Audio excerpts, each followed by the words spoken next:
Hello, everyone, and welcome back to Trump 2.0 Survival and Fight Back Tips with the amazing Becky and myself, Mark Watts. Hi, Becky. How are you feeling 100 days into Trump 2.0? Is that all it's been? I remember having this conversation with you, I think probably 100 days ago, and I know we were feeling pretty bruised, numb, and disorientated. I think we both just listened to the inauguration speech, if you could call it that. And wow, what a roller coaster of a ride it's been. So yeah, share with us and everyone watching and listening your feelings 100 days on. Well, I mean, it's difficult to know where to start. So much has happened, hasn't it? I mean, I was looking at some of the analysis in the media, and they were talking about how he has introduced more executive orders in these 100 days than any other president before him. But at the same time, he's also introduced less legislation than any other president. So it feels like it's been a real whirlwind of executive orders and changes and pressure and bullying tactics and tariffs and then reversals on tariffs and you know it's been very difficult to keep up, and in fact it's been impossible to keep up. I don't know about you. I feel exhausted already, actually. Yeah, sure. I mean, I don't know, we're here to try and give people some survival tips. I'm sure we've been trying ourselves to survive and practice what we preach as well during those 100 days. But I agree with you, it has been exhausting.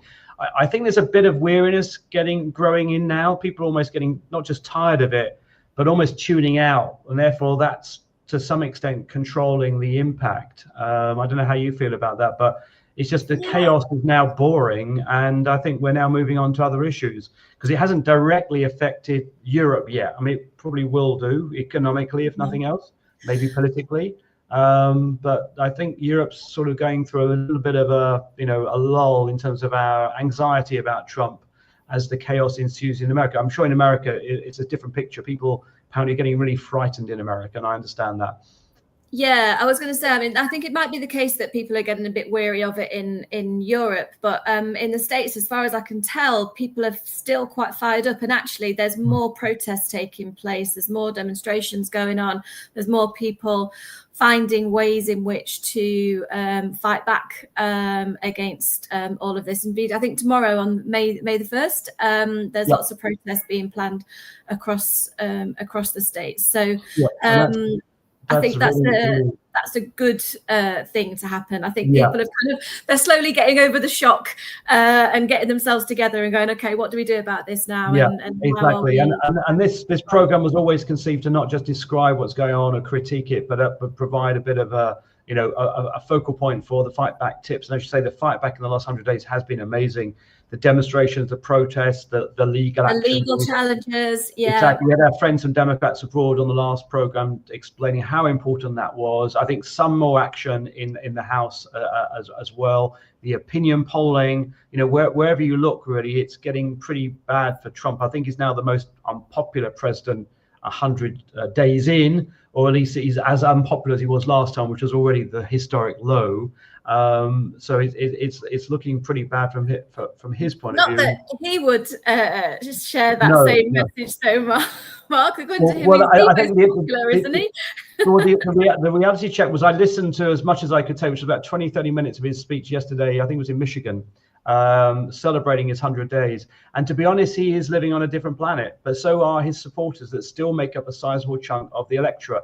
And it was all about his success, particularly on the border issue and the migrant gangs issue on tariffs. He triangulates it in a very different way, saying this is great for auto workers in Detroit.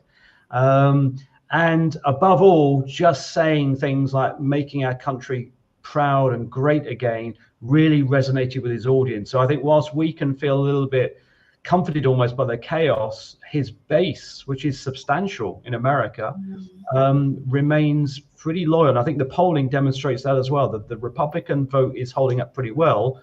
Of course, it's not the majority because they depend on the independents and they rely on Democrats staying at home. And I guess the point I want to make, which is relevant to us, I think there's a risk that we'll be equally complacent when it comes to Europe as well, because those issues, migration, of people feeling economically disadvantaged by the current system, or the governing elites in government and the civil service, still resonate well with many voters. Yeah. What's the general vibe been when you've been out and about in Brussels? What have people been saying to you? Well, I think the word that comes up every day is shock. So he does something and they're shocked. So he brings the tariffs in, particularly on China. They're shocked. And you even read statements from companies. I'm shocked, really, when I read the statements, because personally, I'm not so shocked by what Trump does, but by the reaction to Trump. You've got very eminent companies saying we were very surprised that he's applied tariffs to our industry. Did you not listen to him during the campaign? And okay, he's more strident than he was in the first term, but you should have at least built in that possibility of tariffs, because then what happens is the following day he lifts the tariffs, and then they're shocked that he's done that. So I think that's what I'm not sensing in Brussels is really any fight back. Yeah, people are very passive. We warned this 100 days ago that we can't just be passive observers of what's going on in America. We need to fight back and mobilize support to address some of the underlying concerns that are the symptoms of Trump in America, but also the symptoms of deep political unease that we see in Europe. And I think that's my concern, that no one seems to be talking, in Brussels at least, about the underlying economic, social, environmental problems. Yeah. So should we just remind people what we think those symptoms are? I think so. Yeah. Go for it. Well, no, I was going to hand over you. I mean, the economy and that feeling of sort of financial precarity, I guess, is a key driver. Yeah, I mean, it's something I'm passionate about, as you know, but very few people want to talk about it. It's very difficult for the centre and the left to talk about it. But there is this growing. I mean, my view is that people are feeling the pinch, not just because of austerity or the economic crisis, but because the available amount of money in the economy is no longer as divided as equally as it was. And it's a simple fact that you've got 1% now in Europe who control roughly over 30% of all the wealth, and the bottom 50%, that's most people, 50%, only have 4.5%. I mean, no wonder people are struggling. And I'm afraid I just think is unsustainable. It's unsustainable for the 1% and the 50% and the 100%. And it's almost beyond economics or politics. It's just about rational allocation of resources. It's not sustainable. So that's the first point, really.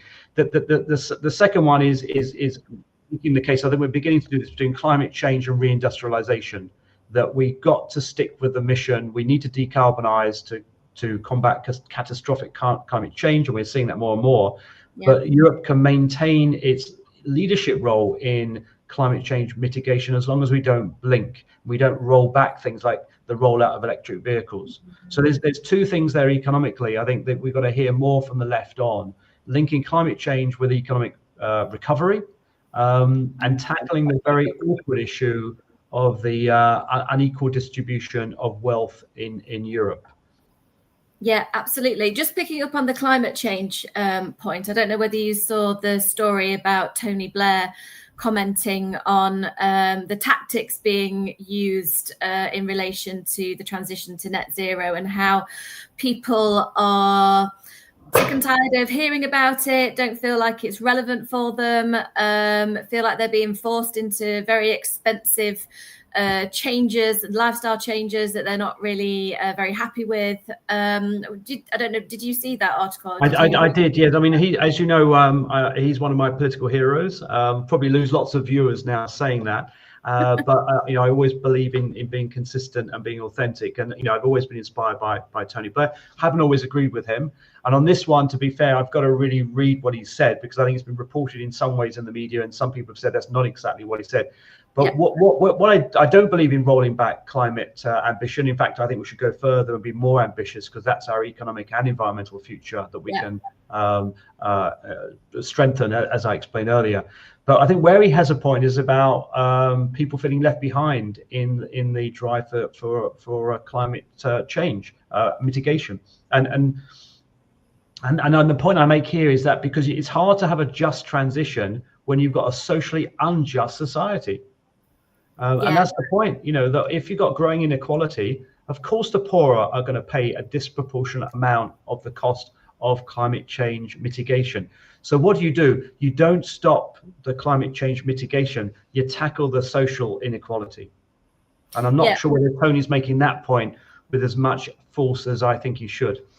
Yeah, and I think from my point of view, I think that there's something around the language that we use when we talk about net zero and climate change. For example, we quite often frame it as a sacrifice, whereas possibly we should be framing it as an opportunity. We quite often talk about cost or sort of language around giving up, which many, I think, view on as an assault on their way of life. And I think that was part of the argument that Tony Blair was making in his piece in that report that he did. So for me, I think there's something around making sure that we're using the right language that's going to bring people with us on the journey. Exactly, because we got important local elections coming up in the UK. We've got important elections coming up all across Europe. We've seen the rise of the AfD in France, although some of the worst forecasts were not realised. It was still a very worrying number of people voting for basically a neo-Nazi party. And one of the drivers is that the feeling by many of the people at the bottom of the economic pile that they're paying a disproportionate amount. And I think they have a point there. And but the left have got to come out fighting and say, so we're going to sort out the economic injustice, not roll back the climate justice. But we never seem to hear that. And I think that's the frustration in our debate in the left and centre left, and in society as a whole. I mean, the EU constantly use the mantra, no one will be left behind. But car plants are closing, as we know, Becky. Yeah. And even Northvolt is closing in Sweden, that was making batteries or developing battery technology. I mean, and we're sitting back and just watching all this happen. And I think it's not acceptable. We've got to have a more interventionist approach. I even did a podcast a few weeks ago where I used the N word, nationalization. Oh my God.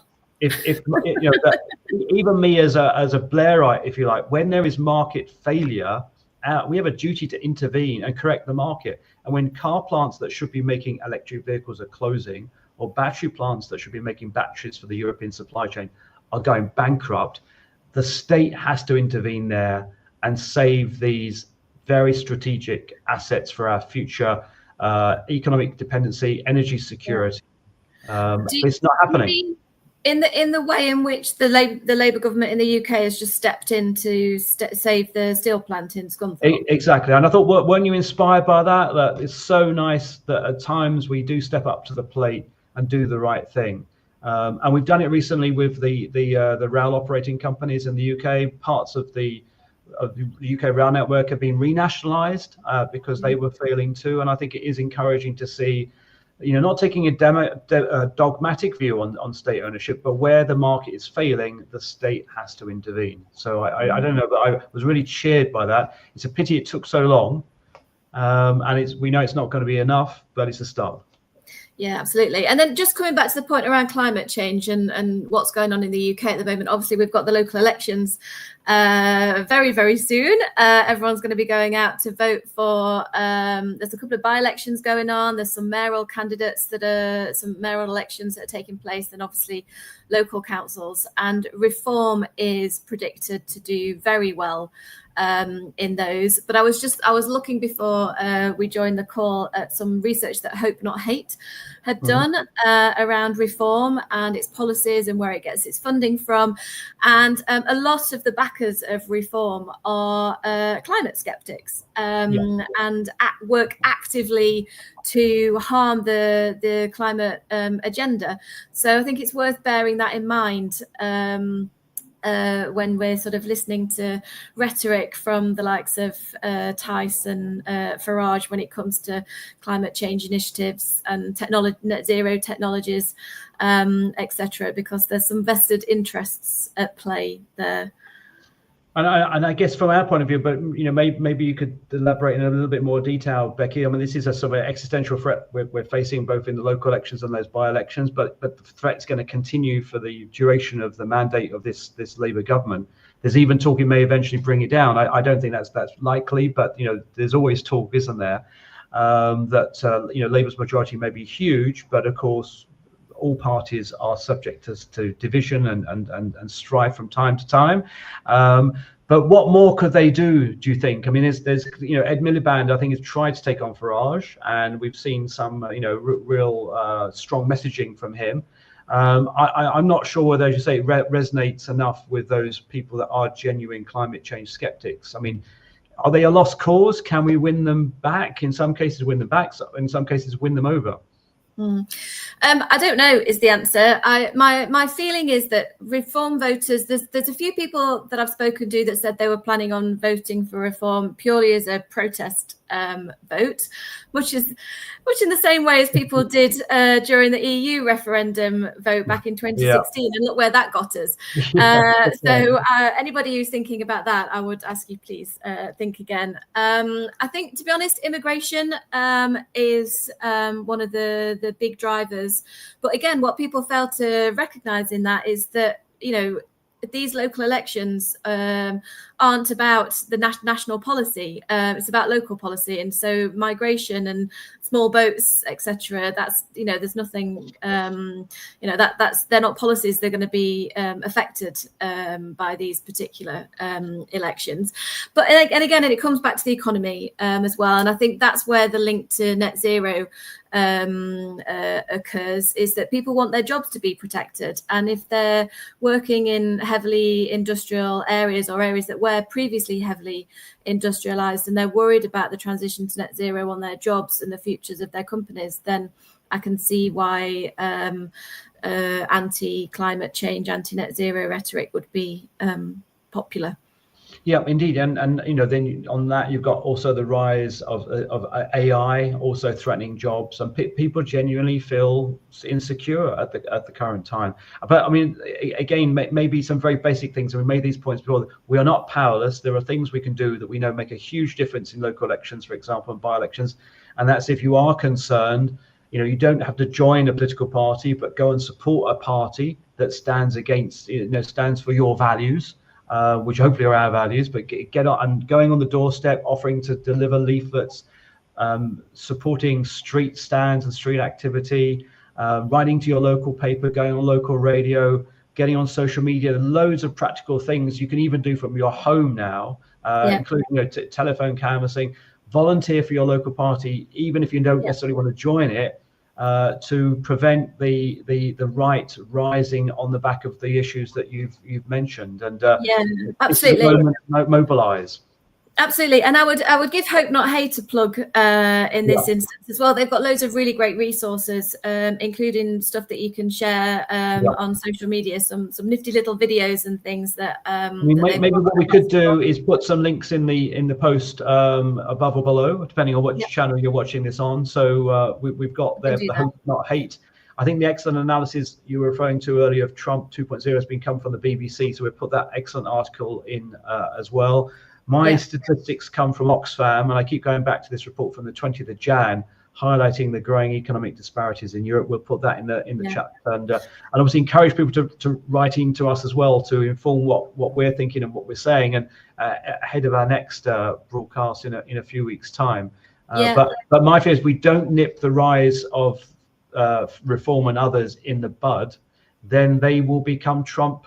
The mini Trumps in Europe, and exactly. And just one of the things that I've been thinking about quite a lot recently is, I work with a lot of NGOs and charities and trade unions, and I've been thinking about sort of the links between the rise of the far right and parties like Reform and others across Europe, and what that actually means for their work and the communities that those organizations serve. And sometimes it can feel like there's not really that much of a link. It's politics. Why does it really matter to those people on the ground? But actually, if we think about the way in which Trump has cancelled USAID, the assault on equality and diversity, the way in which he's been trying to shut down protest on about pro-Palestinian issues. Those kind of things really reverberate throughout the whole of society and have a knock-on effect across big wide mix of organizations and different communities. And so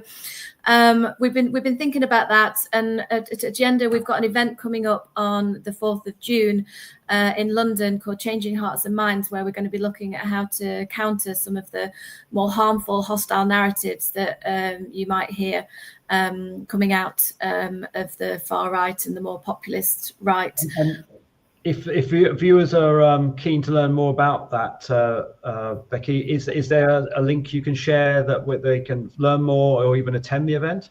Yeah, absolutely. I'll put the link in with all the others. And for any viewers that are watching and want to come along, if you quote Trump 2.0 in an email to me, then I'll give you a discount as well as a thank you for watching us babble on here. It's a great way to mark 100 days that you'll get a discount to attend your Fightback event organised by Agenda. Absolutely. It sounds like a very important event. And we need to be having these conversations with civil society and stakeholders generally, because I think there's a bit of complacency slipping into the system. It's like, it's all going wrong in Trump land, therefore the voters are not going to keep voting for the right in Europe. I see no evidence of that, no evidence whatsoever. I mean, it may have worked in Canada, where you got to congratulate Mark Carney for his amazing result. They were 20-30% behind in the polls. He didn't win a majority, but very close to it. It's a remarkable result, driven by what Trump was saying to people across the border. I don't think it's going to have the same effect, I'm afraid, in Europe. We can't afford to be complacent or just expect the Trump effect to save our bacon when it comes to local elections or indeed national elections. We've got big elections coming up in the UK, but also obviously in other countries in Europe as well, where the right still remain very, very strong. Yeah, I was thinking about Canada and Mark Carney and the language that he'd used, and he was very firm in his rejection of the threats that Trump was making. And it just made me think about how it felt like a very different approach to some of what Labour have been doing in the UK, where, for example, on immigration, they've been trying to parrot the language of reform. And I saw that there was I think it was the by-election, one of the by-elections, the Labour candidate had been, again, talking about immigration in a similar kind of way to the way in which Reform talk about it. And it just felt like there was two parallels there between Carney really standing up for Canada and rejecting the language and the bullying tactics of Trump, and then Labour, not rejecting the tactics of Reform and adopting them on their own right. And I don't know, I just thought there was an interesting parallel. Indeed. And I think like some of the polling on that is very interesting, although often migration comes up as one of the top issues. If you dig a bit deeper, people are not as anti or negative of migration than that would suggest. In fact, a lot of people are very, very supportive. What they often do is grossly overestimate the number of migrants coming into the UK, and that's because of the nature of how the media is reporting. And as you say, now maybe some of the politicians echo that. But most people in their own, you only got to look at the Brexit vote, which was largely driven by concerns about migration. Some of the areas that were most pro-European were those areas with the largest number of migrants, because they are cohesive communities that are actually functioning very, very well. It's often the fear of migration, the fear of migrants, and maybe we need a different approach rather than echoing the concerns. We need to perhaps address them. And again, we know that the shortage of school places, waiting lists in hospitals, these are not caused by the migrants. They're caused by systemic failure in government and public services, which we have to correct, which Labour, I think, has done a lot to do. Has done a lot. They clearly needs to do more. The other thing coming up, which in reference to how we treat Trump, of course, our opportunity is the 19th of May summit, Becky, the UK-EU Reset Summit. And whilst I personally don't think we have to pick sides, we're not pro-American and therefore anti-EU or pro-EU, therefore anti-American. We want to do business and we want to have good diplomatic relations with everyone in the world, because that's essential for us. But we have a historic moment here to correct some of the wrongs of Brexit, don't we? And we must grab that opportunity. Yeah, I was really happy to see that there was an actual practical practical things happening, and it wasn't just talk. You know, I was happy to see that the UK is being quite positive towards its relationship with the EU, and that again, you know, it's a real opportunity there to correct some of those Brexit wrongs. So it'd be interesting to see what happens on the 19th of May. And let's hope it goes beyond security. And of course, we've discussed this before, that the EU and UK have got to step up to the plate. And if the US are pulling out, we have to do our bit to secure Europe and do it together in coordination with our European partners, both in the EU and NATO and outside it as well. But I personally hope it does more than that and goes into areas like youth mobility, but also you know, the very challenging, the key area for me, and that's trade. I mean, it is ridiculous that we have imposed almost our own non-tariff barriers between ourselves and our nearest trading and biggest trading partner by far. I mean, we clearly are not going to rejoin the EU, as probably you and I would like. That's not going to happen, but we can at least try and minimize that trade friction on the 19th of May. Yeah, absolutely. And, you know, you mentioned youth mobility, and I'm pretty sure that's on the agenda. I know that some of the people that I know who work within the Labour Movement for Europe and other organisations, that's one of the areas that they've been pushing for. But again, as a communicator, I'm interested in language, right? So I'll be interested to see what happens with the framing around that offer, because as soon as we start talking about free movement and migration, that's where it gets a bit tricky as far as the sort of right-wing press goes from a UK perspective. So I'd be interested to see how they actually label that initiative if and when it goes through. And it's certainly going to be a roller coaster. Just looking ahead the next few months. Obviously, we'll do another broadcast in a month or so's time. But it sounds like with the Reset Summit, who knows what Trump's going to do in the meantime, and all the other geopolitical challenges we've got, not least in Ukraine.